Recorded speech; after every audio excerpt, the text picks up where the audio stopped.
more. As a new donor, you get a copy of St. Maria Faustina Kowalski's Divine Mercy in My Soul book. It's a leather-bound book that has been donated by board member Karen Marcel and her husband, Doug.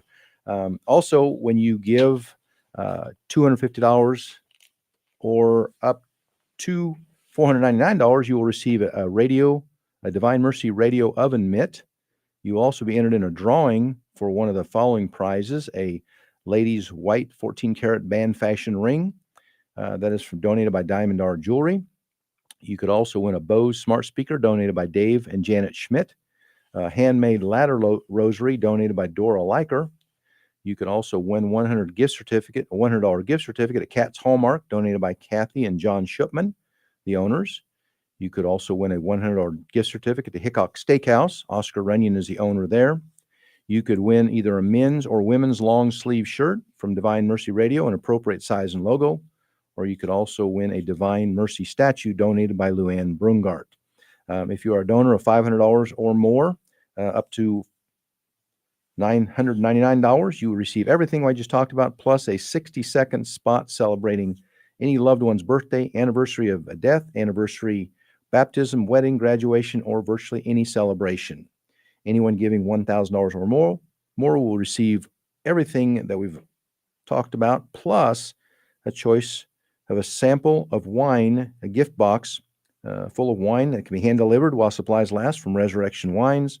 Plus, they will receive 2 tickets to the annual banquet, which will be held Saturday, September 7th in Hayes, and Sunday, September 8th in Colby. The guest speaker will be Catholic Answers host Joe Heschmeyer.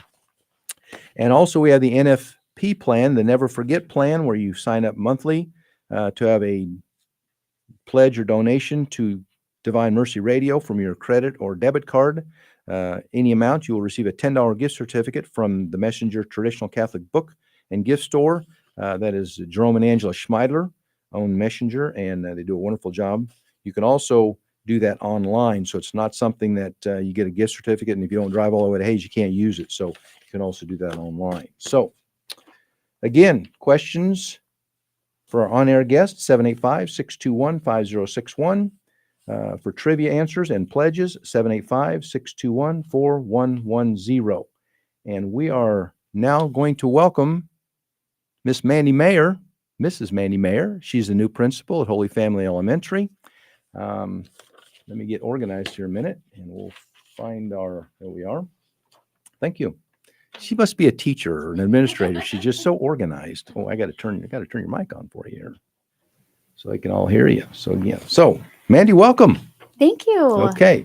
Well, Mandy, and I've known Mandy just through her husband.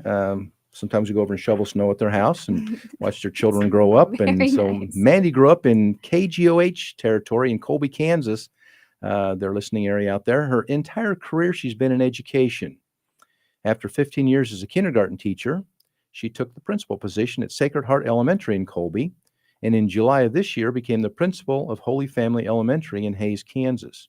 She's married to Bill, who will be in the studio tomorrow morning, and they have 3 children, Thomas, Andrew, and Emma, all students in Hayes Catholic Schools. So again, welcome, Mandy. And before we get you going, I got a trivia question. I got to get to our folks, and you can't answer. Okay. You're off limits. No cheating. The trivia question is, how many teens attend a Catholic school? This is according to the uscatholic.org. The answer A is 1 in 10. Answer B is 1 in 20. Answer C is 1 in 50. So how many teens attend a Catholic school? A, 1 in 10. B, 1 in 20. C, 1 in 50. And again, to answer that question, call 785-621-4110. That's to answer the trivia question and also to make your pledge. 785-621-4110. Okay, so education for, let's see, 15 years as a kindergarten teacher. Then how, you were at Colby 1 year? I was at Colby 3 years as the principal in Colby. Really? Yes. Wow. Yes. I didn't. Now, let's back up a minute. You were a kindergarten teacher here in Hayes? At Yep. what? At Wilson Elementary here in really? Hayes. Yes. Well, I didn't know that. So you taught, did you teach when Maddie was a para there, and then Ryan did, Yep, Ryan was. My daughter's yes. Madison, and my son-in-law is Ryan. Her husband. They're both teachers. He was a PE teacher while I was still there. Yes. Okay. Yeah. I didn't realize that. Yeah. Gosh, awesome. Well, kindergarten, that's just the fun, and my wife's an educator. Mhm. Sue taught for 9 years. And of course, my daughter's an educator. And my wife, she did kindergarten 1 year, and then she went to preschool for the next 8 years. Mhm. And she said the most fun thing about that age is they love coming to school, and the parents don't care if they don't color inside the lines. Yes. So you don't have that pressure of going, what do you mean my child's not Einstein? Right. No, kindergarten will always have my heart. I love my kindergarten friends. And when I get super stressed or whatever, I still head down to the kindergarten room and check out what they're doing because they are fun. They are the best thing is they're excited to be there, and you can, kind of get stern with one, and then they just give you a big hug and they say, I love you, Mrs. Mayer. And you say, I love you too. and then you go on with your day. So, and it will always probably be my favorite, but Wonderful. Well, what or whom influenced you to go into the education as a career? I mean, it's not like you're going to get wealthy. And of course, like my wife says, the hugs and the smiles you get are pay you can't get anywhere else. But, it always intrigues me, the people that go into education, because you're a special individual, because it ain't for the money. No, it's definitely not for the money, but I do think it's kind of a calling. I think that education, I think I always wanted to be a teacher. It was either that or a dental hygienist, but I think the dental hygienist was just because I know, right? Two totally different things, but I think the dental hygienist was just because my aunt was a dental hygienist and I thought she was cool. But I think I've always wanted to be a teacher. I've always wanted to. I mean, kids have always, held a special place in your heart, and always just wanted to be there and help them. And I love when they get excited about learning and want, that little light bulb goes on, and they're like, look at what I did and look what I've done. And that's always motivated me, I guess. But yeah, you're right. And it's, I think there's a calling with young kids as well as middle school and well as high school. Like it takes a different type of person to teach all of those things. And so, but education is definitely a rewarding experience, even if it's not very lucrative. Who influenced you? I mean, was your mom a teacher? Or you mentioned your aunt being a dental hygienist. So yeah, no, I don't know. I had some great teachers, I guess, growing up. When I was in high school, I had the opportunity to go and be a part of a preschool classroom, like a job shadowing type thing or whatever, OJT. And there was an amazing preschool teacher, Mrs. Sharon Shirley, at the Catholic school there in Colby. And absolutely loved everything that she did and just the excitement that she did, and that the kids, they loved to be there. I mean, my own kindergarten teacher, I remember her name was Mrs. McDermott. And I remember when she got married while I was in kindergarten, and we got to have wedding cake, and we got to go to her house. And, so I think just little things along the way. I've had amazing teachers that just influenced me, that wanted me to give back and help others, I guess. So. Isn't it amazing? I mean, I'm not going to ask your age, but think when you were in kindergarten and you remember that like it was yesterday. I'm 66 years of age, and I remember my kindergarten teacher. I remember, it's interesting. I remember my favorite teachers, and I also remember the ones that weren't so favorite. But Maddie was on earlier today, and she was talking about, she taught in the public school system as you did, and then taught in the Catholic. You haven't taught in the Catholic system. I never taught. I was just administrator. Yeah. Okay. But I've always wanted to. It's always been a goal Sure. of mine, is to get into Catholic education at some point. But so this is just God's plan, I guess. Well, and it's just intriguing that we have, so many of these memories. But Maddie spoke this morning about, first of all, and we hear this, we don't actually go to college to learn this, but we as parents are our first educators of our children, and she's got a 2-year-old, and she talked about bringing Callahan to mass. And of course we have 2 2-year-olds in our pew. Tucker and Jill have one, and Maddie and Ryan have one. And so it's a free for all, most every Sunday. It's pretty interesting if we don't keep them at each end of the pew, but it's just fun to watch all that, the process. Like you said, it's fun to see that joy in them as they learn something, and as those things pick up for them. but it's just as you were talking about your favorite teacher being a preschool teacher or a kindergarten teacher, and even some of our teachers in college. You think back to some of them just had a gift. Hmm. Others were just going through the motions. Yeah. They were just picking up a paycheck, and I think we see that in every field. Yeah. But teaching, there's so much time you spend. We're talking 9 months of every year of our life, and that changes every Mhm. 9 months. To where obviously we get older, and we got messes of teachers. Through middle school and high school and college, but in grade school, it's a long time with that It person, is. and if it's not a good experience, it's not a good experience. If it's a great one, it's a great one, Yeah. without a doubt. I had a high school math teacher who was amazing as well. Um, he was really tough. Like, and that was like, if you got a B in that class, you were excited, like Mhm. off the wall, like super excited, because he was really tough. But I loved every second of that class though, because he loved what he was doing, and he was there, and he had real life problems, and he made it relevant to what we were doing. And so it was, you can be really tough as a teacher and expect a lot, but still inspire people to do their best. So Well, I know one of my favorite teachers was one of the. I mean, in high school, I'm just like every other high school jock. We just screwed around, and she was the one that held our feet to the fire. But we learned so much because you think back to the teachers that kind of, oh, you guys are football players or basketball players or whatever, and they cut us slack, whatever, and you kind of think back, I don't remember what you taught, right. but when they held our feet to the fire, we learned what we were supposed to learn, and you don't forget things like Mhm. that. So you taught for 15 years, but now so in the past 3 years, and now about a half a year into almost here in Hayes, you are now an administrator or principal, no less. Mhm.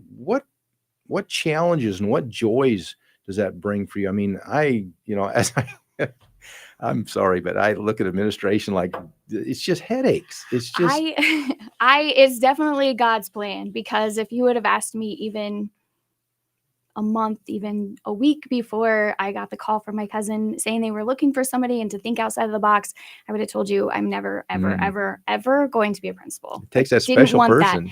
Didn't want that. Didn't want anything to do with that. I love being a teacher. But I got that call from my cousin, and they were looking for somebody out in Colby, and she didn't call like asking me to do it. She just called, and she was like, I need you to help me think outside the box. We really need somebody.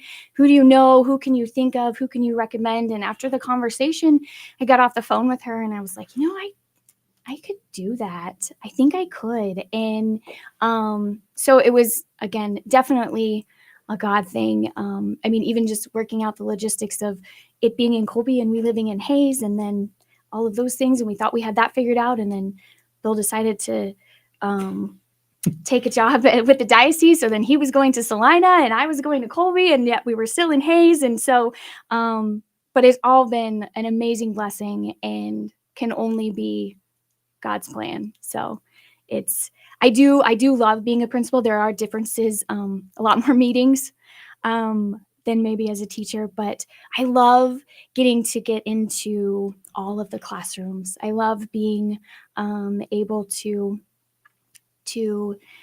know all of the students. I mean, as a classroom teacher, you have your class and you're so consumed with making sure that they're where they need to and what they need to be doing, and you do develop a very special relationship with them, and they become your own little kiddo, and it's really hard for them to move on throughout the year. But as a principal, you get the opportunity to create those relationships with all of the students, and then you get to see them grow as the years go by as well, and mature and struggle and their successes and all of those things. And so again, it's not one that I chose for myself, that's for sure, but I do love what I do. So Hold that thought. I'm going to come back to you in a minute. We still do not have a winner for our trivia question, and the question was, how many teens attend a Catholic school?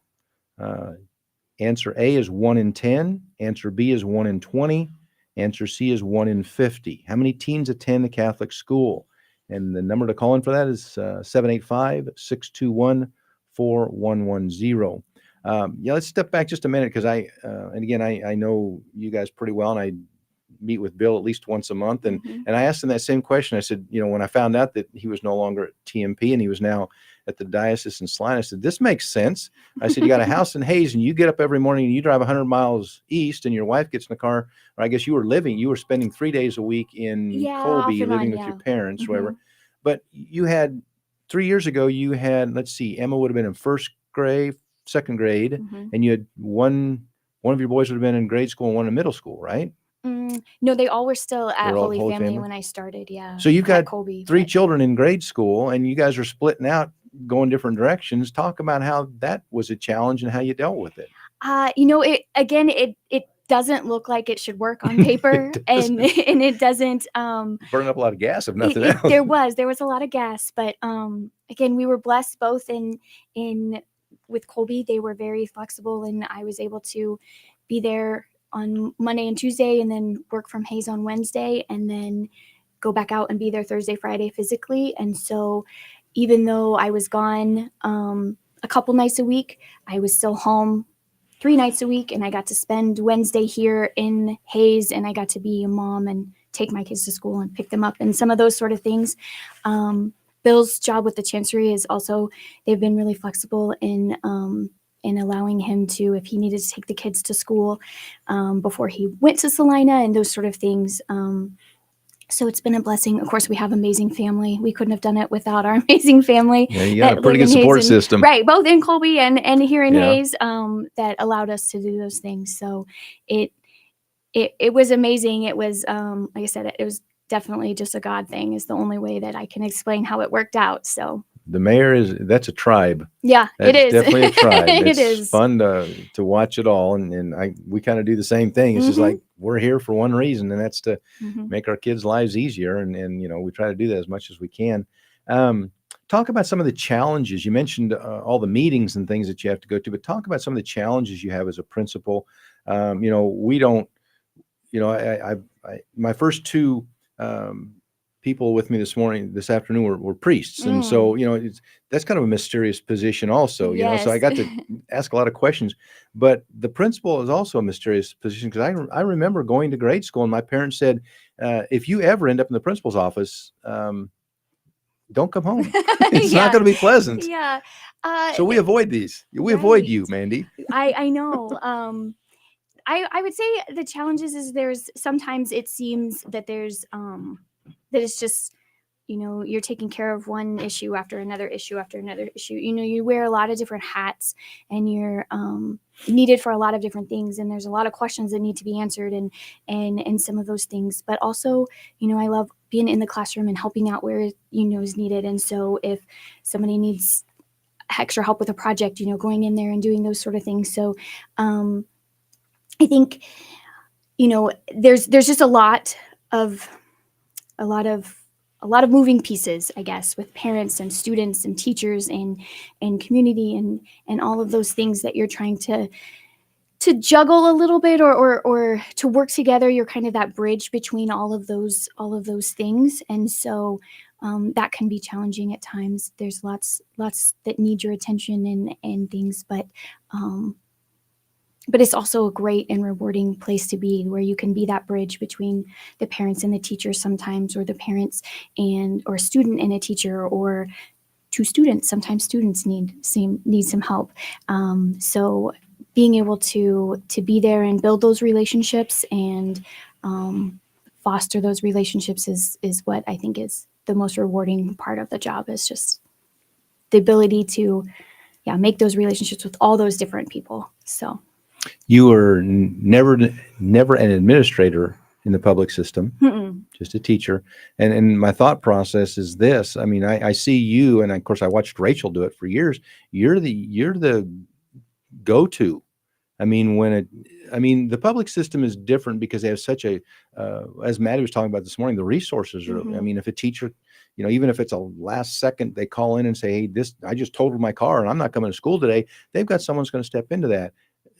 The Catholic schools don't have that. Not always. Yeah, No. it's like, okay, Mandy, guess what you're doing today? Yes, so talk about that. Which I love. That's probably, again, one of my favorite parts of of what I do is getting to go into the classroom, and sometimes as the substitute for the day, or covering, this class for a few minutes, or those sort of things. Just because I do miss being in the classroom with the students at times, and having that opportunity to continue to do that is good. So.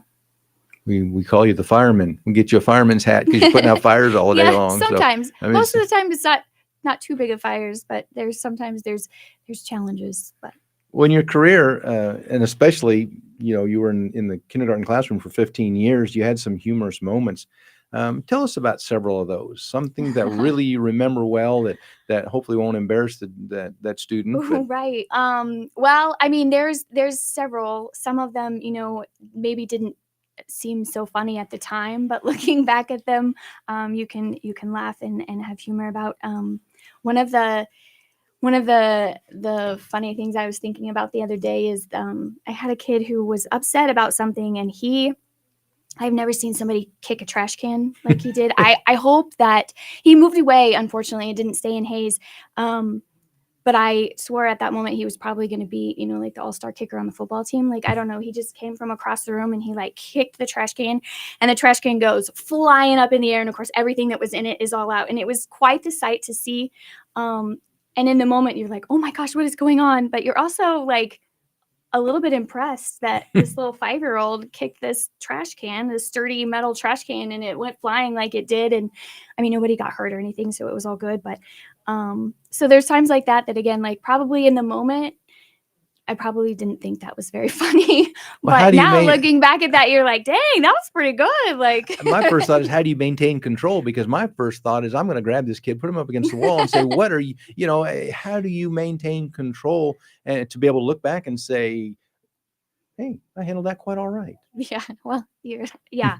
I was like, that's not a good choice. And so then he helped pick up all of the stuff that went flying. So he didn't ever do that again. But yeah, sometimes you just have to laugh. Like at that moment, I probably did laugh out loud, because it was like, what is this? Like, what have you seen that before? But so that was kind of funny. And of course, you have those kiddos that sometimes, again, looking back, you're like, in the moment you're like, oh my gosh, but then looking back, things that they say or whatever, like I had one who and again, at the time it probably wasn't that funny, but he would just look right at me and be like, you're not the boss of me. And I was like, actually, or I had one that said, how come you get to tell me what to do? I was like, well, they actually pay me to do that. Like, that's my job. That's my job, is to tell you what to do right now. So some of those things are kind of funny. I do remember when I was student teaching, we had show and tell, and the little boy brought, it was in a bag, because our show and tell, part of it was you had to give them clues and they had to guess what it was that you brought. And the little boy had dropped it, and whatever the container was in, it broke, and it was a glass container. So I had the students go sit down or whatever, and they're doing something, and I'm trying to clean it up, and I stick my hand in this bag to kind of clean this thing up, and then like something moved, and I was like, oh my gosh, what is this? And I thankful that maybe some words didn't come out of my mouth, because it was still, I was like, oh my gosh, what is this? That's it. It felt like it was moving, and it actually ended up being like a shark. It was like a fermented shark or whatever that they had gotten when they had gone to Hawaii or something. And it was in like formaldehyde or whatever. And like, but at the time I didn't have any idea what it was, because he hadn't told us what was in it yet. I just knew that it was broken and there was liquid all over the floor. But so that was, you never can, you never know what you'll hear or what they'll say or what the day will bring. That's the wonderful thing about education, is it's never scripted, ever. So. You're probably not old enough to remember this, but Art Linkletter had a show called Kids Say the Darndest Things. Mm-hmm. They've tried to recreate it, and they just haven't been able to pull it off. But I grew up, we watched that as kids, and kids say the darndest things. They and it's sure something, do. and I told my wife this, I've told my daughter this, I'll tell you this. If you're not doing this, you should journal. Oh, I know. I've journaled. Ironically, when we were pregnant with Tucker, and they had us in Lamaze class say, when your wife goes into, well, I should back up. When Sue and I dated, I went to college at Colby. So we grew up, we dated here in Hayes, and she went to Fort Hayes. I went to Colby, and back then, long distance, Right. didn't have any money. Right. Our right. parents didn't have any money, and so we wrote letters back and forth, and then that kind of got, well, let's just journal. And so we journaled, and she was a cheerleader, and I was a baseball player, and so we talked about our travels, and then we got together so often we'd read each other's journal. And then when I came back to Fort Hayes and we stopped doing that, when we went to Lamaze class, they said, when your wife goes into labor, start journaling, how often her labor pains are and as they get closer. And so I was doing that, and we were in the hospital room talking, and after Tucker was born, she said, you should just keep journaling like we used to in college. I have a journal for every day of our lives since Tucker was born, Wow. July 11th of 1987. That's amazing. And so, and it's fun. The kids go back and read them, and I have them all. We keep them in a safe, and I journal every night before I go to bed. It takes 5 minutes. Sure. But my thought is, why don't people do this and eventually write a book? We always love that chicken soup for the soul, whatever. And so it's just those little excerpts to say, oh, this young man brought his show and tell, and he dropped it and ended up being a shark or something. It's like, you can't make this stuff up. No, you can't. And I do wish that I had written some things down, because I did read a book recently. It was I can't remember the name of it, but it was essentially that. It was like Tales from a Third Grade Classroom. And it was kind of the same sort of thing. And it's just like, you can totally be and picture being in that moment and what's going on. And again, at the time, it seems whatever, but there's just times when you have to like stop and look at the kid and be like, I'm sorry, what did you just say? Or like you have to like hold it in too. Like there's so many times when you like are trying to be like, okay, this is not appropriate for this moment in time, but like in the inside are just dying of laughter because you're like, oh my gosh, I can't believe that kid just and you said can't that. let it out. Right. You go home and get to tell your husband about it that night. Right. Goes, oh, I got a better one. He's in high school, so he's got some really crazy ones. Yeah, he does. Well, you haven't taught in the Catholic school, but you have taught in the Catholic school. Being an administrator, you have to fill in. Give us a comparison, public school to Catholic school. Just what not so much, let's not talk about resources or anything like that. Let's just talk about, how you deal with children in both settings. And because there's certain things you can't say in the public school, or certain things you can't talk about or whatever. You obviously can't pray with them. Sure. You can't talk about Christmas. You can't, so talk about the differences in that and how you see the rewards both ways. Yeah. I taught for several years in the public school, and again, there's times that we could celebrate. You could have a Halloween party, and then there were times that you had a fall party, just depending on maybe families that were there or students or just the times or whatever. There were lots of ups and downs of things that you could or could not do. We are very, very fortunate here in Hayes that we have an amazing public school system, and as well as our Catholic schools. Our Catholic schools are absolutely amazing as well. I think the biggest difference that I've noticed is just the prayer that you can do throughout the day, the way that you can talk to the students. In the public school, we had character traits that you talked to, and you were, but with a Catholic school, you can name it as a virtue, and you can name and you can pray for that virtue or an increase in that virtue. It's essentially the same thing, but being able to fully dive into it and to see where other saints have displayed that virtue, or again, just being able to pray for an increase in those virtues, recognizing students that are showing those virtues through special virtue spotlights or those sort of things. And again, you can do some of that kind of stuff a little bit. You can reward a kid for being kind or helpful or those sort of things in the public school system. But I feel like just walking in the classrooms and walking in the hallways, there's just a more of a calm or a settled feeling, maybe and I don't really know. It's hard to describe, and I guess unless you're in both of them, you really would even notice the difference. But I think it's a peace that comes, and I think it has to come from prayer and the Holy Spirit, and then inviting that into your classrooms and into your school in ways that you can't always do that in the public school. I mean, as a teacher in the public school, I mean, I had prayers that I would say for my class and those sort of things. Or, when I got there in the morning, I had a prayer that I would pray for the day and for my class and for my students. But not being able to do that as a whole school or within your classroom, I think makes a difference. Or even with like difficult situations when you're dealing with students and you have a student that comes in and they're frustrated with their friend or this or that, and if you take a moment and you just say, okay, let's say a quick prayer before we get started, and how that tends to make a difference with parents. I always like to start when I have a meeting with a parent, start with a prayer. Again, just inviting the Holy Spirit in to help. And it just seems to, I think calm is a word that keeps coming to my mind. It just seems more calm and peaceful because you do have the Holy Spirit there with you. So I think Maddie said the same kind of the same answer. She just said the support system. I mean, when you talk about virtues, you can talk about in the classroom, but then when they go to PE, Mrs. Gottschalk's going to talk about it, and when they go to Mass, the priest is going to talk about it, and when they do get in trouble, you're going to talk about it. If they end up in the principal's office, so it's something that, like you said, in the public school, you have your own little classroom, but outside of that, you don't know where it's going to go, and so it's just something that my wife and I both went to. My wife went to a small rural school in Collier, Kansas. The nuns ran, and then when her father passed away, she was 9. They moved to Hayes, and so we basically both grew up in the public system. Grade school, middle school, and high school. And then when we chose to send our children to St. Joseph's, all our friends were like, "What are you doing?" And of course, I defaulted all that to Sue. She was the educator, and you just mentioned it. Our public school system in Hayes is phenomenal.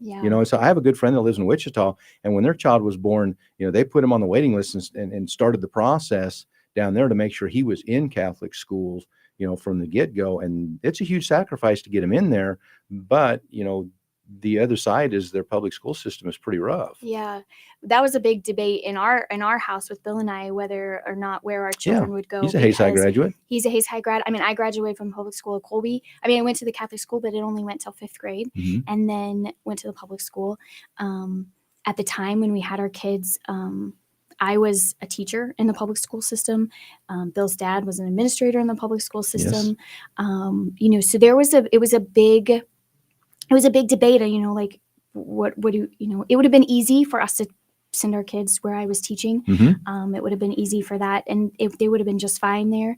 But it was Spencer Casey who we were again writing pros and cons lists and all this stuff. And one day he just asked us, he was, the one thing I want you to think about is the amount of grace that your children will get just by going to Mass while they're at the Catholic school. So you can throw out all the rest of the stuff, like the religion that they teach them, the prayers they pray, all of that.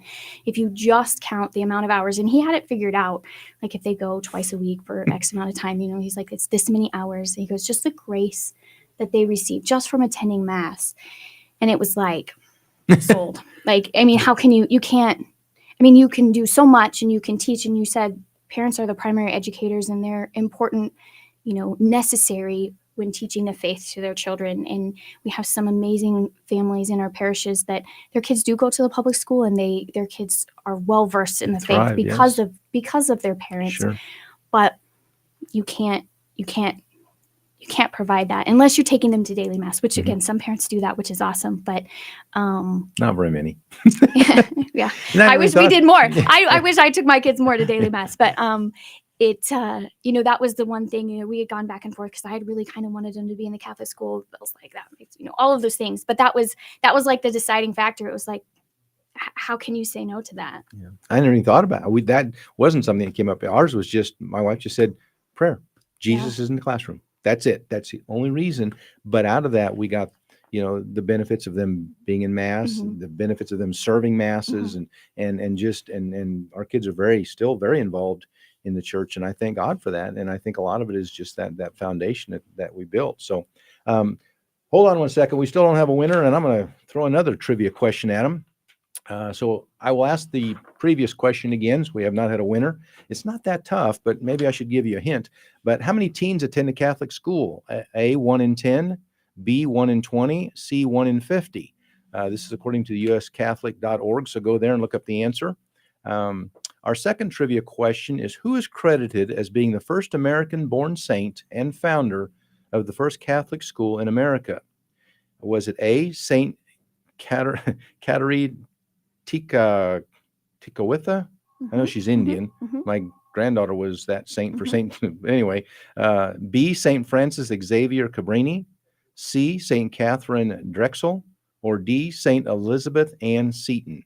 Who is credited as being the first American-born saint and founder of the first Catholic school in America? Again, for your trivia pledges and your answers to the trivia question and your pledges, call 785-621-4110. That's 785-621-4110. And we were visiting with Mrs. Mandy Meagher, who is our new principal at Holy Family Elementary. And Mandy, Holy Family has a new preschool program. First time this year, you came as a new principal and you had a whole new program you had to deal with. Had to hire some new teachers, and so how did that come about, and how is that working out?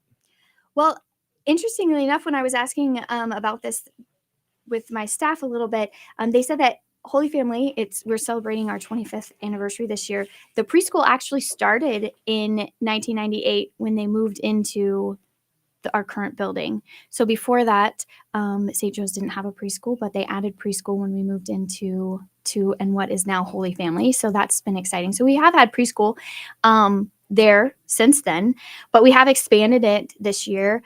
I think what came about and why some of the different offerings came about was just a need in our community for preschool and daycare. And then with the moving of the 6th grade over to the junior high, that opened up a little bit of space. So the need out there, and then the opportunity to expand because we had the space was there. And so we have extended our program to offer 3-year-old preschool, as well as our 4-year-old preschool, which we have had for a while. And also offering all-day options instead of just before. Our preschool program was there was a morning session and an afternoon session, but it was only a half day. And now there's the all-day option available for parents. There was a lot of moving parts with that as well, and trying to figure out staffing and where they went and what that looked like. And some kids are there half a day and some kids are not there. Some kids are there all day. There are some kids that go to our KP program, which is in between preschool and kindergarten.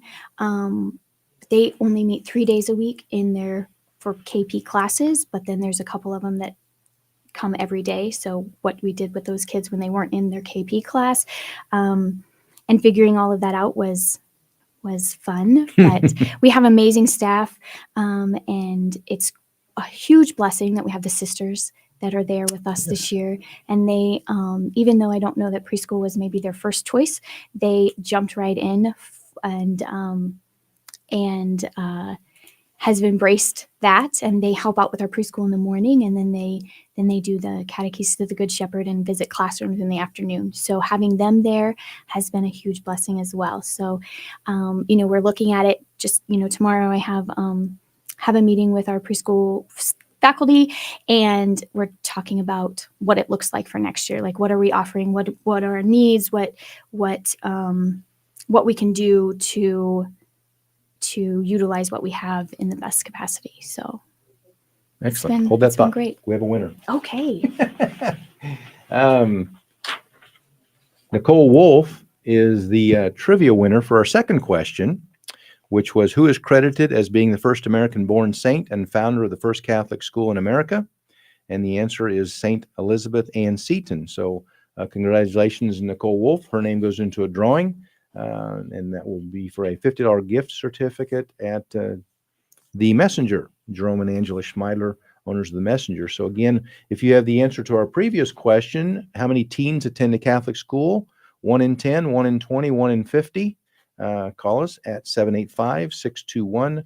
4110, and also to give your pledge if you choose to do that. I wanted to go back briefly. Mandy, you talked about this is the first year we've had you. You said they're sisters. We call them nuns. I don't know what the Mm-hmm. proper thing is, but growing up, every Catholic school was loaded with them. Like I said, my Yes. wife went to a Catholic school. And they had two, I think two nuns, and Mm-hmm. basically one was kindergarten through fourth, and I think the other was fifth through eighth or something Mm-hmm. like that. Mm-hmm. And so it was a very, very small school. She had, I think, 5 students in her class. But growing up in Hayes, we saw um, TMP was obviously run by the Capuchins at that time. There were a lot Mm-hmm. of priests out there, and then I think what is now Holy Family was Jefferson East Mm-hmm. and Jefferson West.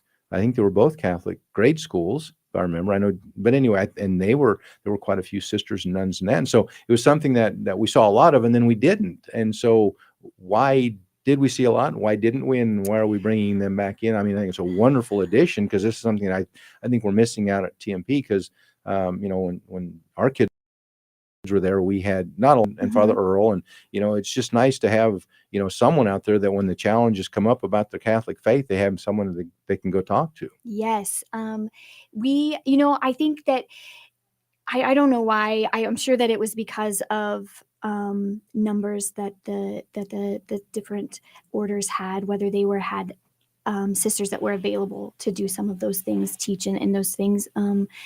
Our Sisters of St. Joseph that we have in Hayes, they're not, their charism or whatever isn't necessarily education. Some of them are, some of them not. But we are very blessed to have the IHM sisters here. We have 2 at Holy Family and then 2 that are at TMP right now. Oh, really? And yeah, Good. and so I think it came about because the bishop pushed for it and said, we'd really like to have them. And again, that was by the grace of God, it worked out. There was a house that was available for them, and all of those things that it was definitely God's timing in that. And they're absolutely wonderful to have. And I know that I've heard both at TMP and at Holy Family that, just the joy that they bring, just having them in our building and witnessing to their faith.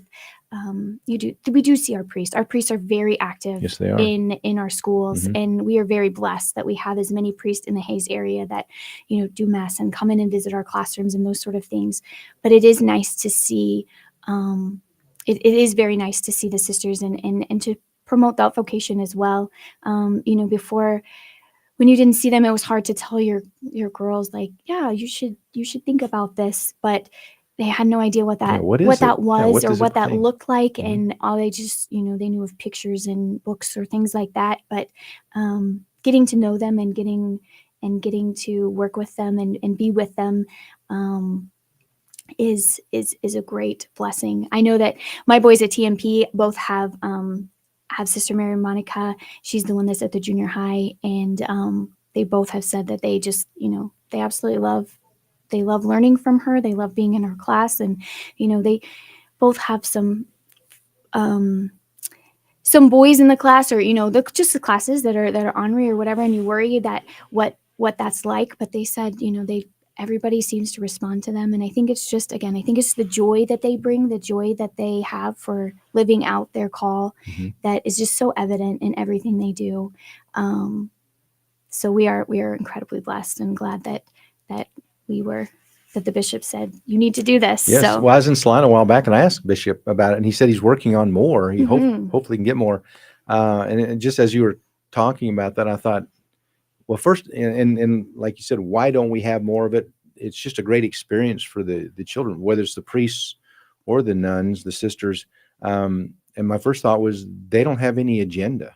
Mhm. They have a pretty clean slate. They don't have to teach and go home and make dinner and do laundry. I mean, they still have to feed themselves, but they don't have Mhm. children usually, Mhm. and they don't have a spouse to worry about, and things like that. And so I think there's an addition to that they can basically focus or concentrate on what they're supposed to be there doing. And not that you don't, Mhm. but it's easy to get distracted. And we all Yes. have, the trials and tribulations of life. And so, yeah, that's a cool thing. I want to step back just one quick second here. Where did you get your education at? I went for 2 years at Colby Community Woohoo! College, and then I graduated from Fort Hays. Okay. So I have my undergraduate degree, and then I finished my master's here in the last year or so, from Fort Hays as well. So Okay. And of course, Fort Hays has an amazing education Mhm. program. Like I said, both my wife and my daughter went there, and they have a great education program. And you did your student teaching. You mentioned. I did my student teaching here in Hays. Oh, did you I really? did You with mentioned that you had yeah, with Jonita Winholtz. She was amazing. And again, that was another mentor that I was very fortunate. When I first started teaching, I student taught with her, and then when I came back and I taught kindergarten, I got to teach with her and Jill Hedlund, and they were amazing mentors and helped me become the teacher that I am. So I owe a lot to both of them as well. you mentioned your student teaching. Is that something that you did early on? They've changed this because when Sue did hers, you went to 3.5 years of school, and then the last semester you did your student teaching, and there was 5 of them that jumped in the car. They all had to go to Russell, and within 3 or 4 weeks, I think 4 of them said, "No way." Oh my And I'm goodness. thinking, okay, you just spent 3.5 years of your time, money, and energy, and you just realize you don't want to teach. And so I think they start that process earlier now, They don't they? do, yeah, they do internships. So throughout your classes, they tend to have you in the classroom or with students, which is a blessing because it is important. But your student teaching still is towards the end there, and that's when you get to be fully immersed. When your internships, you're only there in the classroom an hour or maybe 2 hours at a time, and so you get to be in the classroom and you get to see things, you get to teach and those sort of things, but it's not the same as being there all day, every day. So, it is, student teaching is a very valuable part of education. That's for Very sure. good.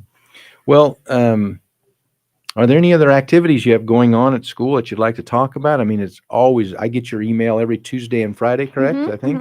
And there's always a lot of things going on. Of course, the big thing coming up is the soup supper. I always love that. Um, one thing, and talk about that, because in your email it doesn't say when it is, because it's always been in the evening. But last year, because of the Chiefs game, we did it at noon, I think, or 11 o'clock or Yep, something. 11. So what's going on this It's year? going to be from 11 to 2, I Okay. believe. Yep. Okay. And that's on January 28th. Yeah. So even though it seems a little ways away, it'll be here before Oh, you know man. it. So they've already started collecting raffle prizes and You need some raffle prizes, correct? we do. Talk about We're that. still a little short on that. We have our Friends of Holy Family raffle that usually has a little bit bigger items, usually valued over $500 or $500 or more, and we only had a couple cash prizes at this point. But I know that we can count on our support from our families, and we do have an amazing family support and community support. So I know that it will be what it is. But the silent auction and all of those things, there's a lot that goes into it, and they're already well into the planning stages of that. So yeah, we'd love to have everybody come out and enjoy a soup supper and come out and see us. So there's lots of games and activities and things that go on that day as well. So the kids love it. Yes, they do. It's So just a big party for them. it is. But it's also unique to watch of course, it'll now be the fifth graders, Mhm. since our sixth graders are gone, as they, they serve, as they clean up and do their stewardship process of taking care of us while we're there. It's fun to watch those children. Also, they're becoming young adults. Yes. They're responsible. So it's always fun to watch that process too. Yeah. So that's coming up with that. You were talking about our fifth graders being responsible. We do have our Dominic Savio club that we've had Dominic Savio at Holy Family for a very long time. Miss Shirley Dinkle was an amazing part of that, and it kind of rotated on. And then and it was usually done with sixth grade, but since sixth grade moved on to TMP, we had to look at it this year and decide what we were going to do with it. And so we kind of, Miss Tracy Perrette has kind of taken over that, and it's kind of made it more into like they meet before school, so it's not done during school, and it's our fifth graders, and they could sign up for it if they wanted. And they do service projects throughout the school. Like right now, they're doing their sweet blessings or their candygrams, which is a big hit where kids can send a little candygram, a little candy cane to their friends or their classmates. But the bigger thing about it is they've learned about they've been learning about the life of Dominic Savio and what his life was like, and how that he was a young saint, and how that relates to their own life and how they could be saint-like, just like he was. And so that's been an important part of it, and I think it's been fun for them to learn about his life. And again, they ask questions about that. They already have some projects that they have in mind. They want to paint the swing set, and some things that, so that's what some of the money that they're going to be raising throughout the year will be going towards. And they want to do it themselves. They don't want to just get the money. Like, they want to be the ones that paint it and replace the swings, because they've noticed that that's a need maybe on our playground. So just being out there, and like this morning they were helping run things to different places and those sort of things. So it's fun to watch those fifth graders in that leadership capacity, learning how serving others is important, and learning that they can do those things too. They don't just have to watch other people do it, and that they're old enough now to take ownership in that and be there for the rest of the students in our school. So that's kind of fun. We have our Christmas concert coming up on December 4th. And so that'll be fun. That's our big one that involves all the students at once. So it's fun. And Mrs. Romy and the students have been working really hard on that. And they're almost ready. So that's next Monday. So here before you know it, that'll be here. And then we have Mary's baby shower, which is on December 11th, which is also a super fun activity that our students do. They bring wrapped items that we then donate to Catholic charities. So items such as bottles or blankets or things that a new mother would use, and we do that in honor of our Blessed Mother. And so plus the students get like cookies and punch or something, so they're always excited about that. But Sure. But it is great, and I know that Catholic Charities is very thankful that we are able to do that for them. So Sure. Well, it's just great that our children get to learn at such a young age, about, Mary and what she may have gone through or what probably went through, but that we still have mothers today that, are out there that are fearful and alone. And obviously you have children. I've never had a child, but it's not an easy process. And so it's something that they get to help out with and be a part of. But what's intriguing to me is this is the first year, because obviously fifth graders have just been fifth graders, right. Up until now, they've just been fifth graders because they couldn't be anything but fifth graders. And all of a sudden now they're the fifth graders. They're the leaders. They're the last class, are the ones that are Dominic Savio, and they're the ones cleaning up at the soup supper. So talk about how you've seen that transition, even though they're a year younger, have they stepped up into that role? Yeah, I think they're excited. I mean, all kids are excited to have responsibility, to be able to help. Even your really young ones, when they get to be the helper for the day or whatever. That's always an exciting day for them. But our fifth graders really have stepped up. We talked about at the beginning of the year. Like, what will they be able to do? Because there is a difference between fifth and sixth grade. There's a lot of maturity that goes on in between those years. But this class has really stepped up and shown that they're just as capable, and they're just as excited to do it. They want to be a part. They want to be helpful.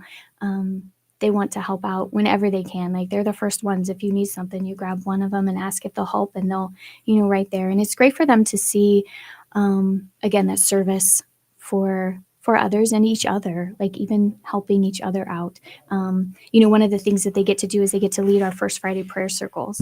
And they and again, you were kind of like, I don't know, sixth grade always led that, but I think that's something they look forward to. They've been a part of the same little prayer circles or relatively the same, all the way through, and they look up to those leaders. The younger kids do, and they're excited to be the ones that get to lead that group. And they take ownership, and my own daughter talks about the kindergartners or the first graders in her group. And my son, he's at the junior high now, but he'll still ask about so and so who was in his group last time or whatever. When he sees them, they give each other high fives and those kind of things. So just that family bond that they kind of form, and that they care for each other. And that's important. Do they stay in that same circle all year? They stay in the same circle all year. So they're the And same mhm, fifth grader and fourth mhm, grader and third grader. yep. Yeah. And a lot of times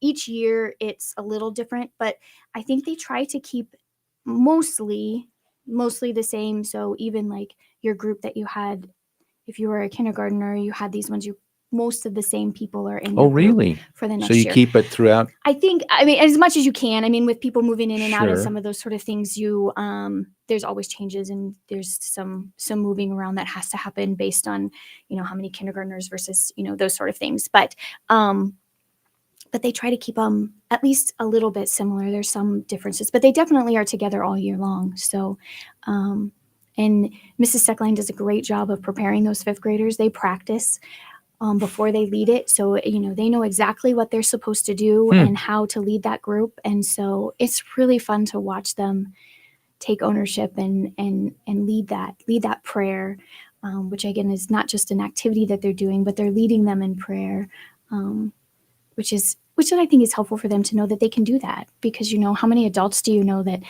somebody says, "Do you want to pray?" And everybody's like, Nope. "Not me, please pick somebody else," So, it's important that they realize that they can do that. Mm-hmm. Well, and you think of those kindergarten and first graders, how they look up to those, they idolize those girls and boys, and it's just like they want to, they see them on the Mm-hmm. playground, and and they need to think back, Emma, or even Sperry needs to think back when they were in first grade, Mm-hmm. But have they talked or thought at all about bringing maybe some of the middle school kids back into that once in a while, or even some of the high school kids? We're working really hard, trying to do that. We've had different groups come in from TMP, like Mrs. Pinkney brought her Spanish club in and did activities with a lot of the students around All Saints Day, and we've had the Stuco has come and met with the students at homecoming. They had a group that met with the kindergarten homecoming court, which was kind of new this year, which was fun. Cheerleaders have come. The basketball team will come. We're bringing them back as much as we can. We talked about ways of trying to bridge that a little more. Like our the sixth graders actually came the other day to some of the classes as well. So we're trying to figure that out, where they can come back and give back, continue to give back. That was the idea of the sixth graders coming back the other day, their academic enrichment class. She brought them back as to do some service projects for the school, to give back to the school and see that. So we're keeping those options and brainstorming different ways that we can bridge that, because I think that that's really important, that they see our kids. They obviously look up to the older kids, and they go to the games and they see them. So that's exciting. But then also it's important that TMP kiddos look back and see, they can get back to where they were to before. And so we're continuing to find different ways to do that. Because you have Monarch for the Day. That's coming up. That is and the that's first where part of that's January. fifth grade only. Fifth grade, yeah. Fifth They grade go will go over. And anybody's open to come to that. Any student from Hayes that is looking at coming to TMP. Oh, really? Yeah, it's Okay. open. They invite all students. Okay. We send all of our fifth graders over, but yeah, it's open to anybody in the community that is maybe thinking about sending their students, or they want to just know a little bit more. That's coming up. At Catholic Schools Week, we do the big switch where some of our students go to TMP and some of TMP students come to us, and so we do a big mix up on that day, which is always a great fun day. So there's definitely times that we try to do that. I'd love to see more of that, more collaboration. Yeah, I didn't even think about inviting the other students from the public school. And we were at Kimber's soccer game this fall, and we were just standing around waiting for the game to talk and to start, and all of a sudden this gal kind of says to Jill, "You guys go to Holy Family, right?" And she goes, "Yeah, yeah." And she goes, "Well, we didn't go to Holy Family, and we're Catholic, and our daughter was really struggling with some things, and I don't know if she was in middle school or high school, but she said we enrolled her in TMP, and she couldn't be happier. And she said, we are so excited. She's excited about school. We're excited about school. And we're kind of like looking at each other like, why didn't we do this a long time ago? And so it's something that, I guess we don't think about, oh, we've made this decision in kindergarten, we're not changing. Well, maybe why not? And it's because, like I said, there is a lot in both both sides of the school systems, that there's a lot of good, in both sides of them. But again, the big thing that we have is we've got Jesus in the classroom, Mhm. and we got the priests. And I can't remember when Father Damien was here. They were talking about he offers confession every Mhm. Friday, Yeah. and he has some of these high school students come in and say, I haven't been to confession in 3 years or 5 years, and so just giving them that opportunity is opening up a door that hasn't been opened obviously for quite some time for these Yeah. kids, and that's huge. Yeah, it is. It's great to see the amazing things that are happening. Well, that's excellent. Well, Mandy, anything else you'd like to visit about for a minute or two? I don't know what About all we else. got is 2 minutes, I know, so 2 minutes. No, I just am very thankful for all the support that Holy Family has. Again, we have the amazing we do. families, amazing staff, amazing community support, parish support. We couldn't do any of that without all of that support. And every day we're blessed in so many ways, and it's just a great place to be. It is, and we're blessed to have you there. So thank you for Yes. taking that journey and taking that challenge, and we'll love to see you grow with them. Again, we were speaking with Mrs. Mandy Meagher. She is the new principal at Holy Family Elementary. So we will close our time up. I have a prayer for Catholic schools. In the name of the Father, and the Son, and the Holy Spirit. Amen. Heavenly Father, give our administrators, teachers, and staff in Catholic schools the grace of insight in their endeavor to educate minds, bodies, and spirits in your life-giving ways. Give our diocese the courage to overcome obstacles and persevere in the pursuit of academic excellence, stewardship, and service to God's people. We ask this through Jesus Christ our Lord. Amen. In the name of the Father, and the Son, and the Holy Spirit. Amen. Well, thank you for your so time. much. Appreciate you being here. Yeah. Enjoy the rest of your week at Holy Family. Thank you. You too. Okay. Okay, we were just speaking with Mandy Meagher, and thank you for her time to be here. Again, if you have want to pledge anything to Divine Mercy Radio, 785-621-4110. And I do need to real quickly talk about the top of the hour. We have, want to let you know that you are listening to Divine Mercy Radio. We're at 101.7 KJDM in Lindsborg and Salina. We're at 105.7 KMDG in Hayes. We're at 88.1 KRTT in Great Bend, Kansas, 88.1 KVD Hayes, Kansas, and 89.1 KGOH in Colby, Kansas. So we again are